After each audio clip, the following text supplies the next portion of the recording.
Service in New Orleans has issued a special marine warning for Chandelier Sound, Mississippi Sound, until 10:15 a.m. Central Daylight Time. At 9:12 a.m. Central Daylight Time, a severe thunderstorm was located 12 nautical miles east of Rigolets, moving northeast at 25 knots. Hazard: wind gusts 34 knots or greater and large hail. Source: radar. Of course.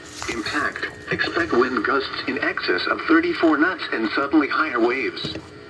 Boats could sustain damage or capsize. Make sure all on board are wearing life jackets. Return to safe harbor if possible.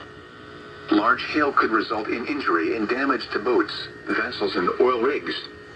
Locations impacted include Pass Christian. Move to safe harbor until hazardous weather that's passes. not far from here. Boaters should seek safe harbor immediately until the storm passes. Not Wind 2 or gusts 3 34 miles. knots or greater, large hail, high waves, dangerous lightning, and heavy rain are possible with this storm.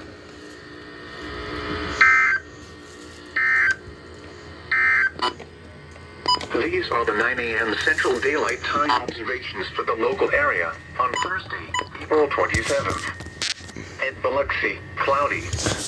Temperature 67 degrees, better. and the relative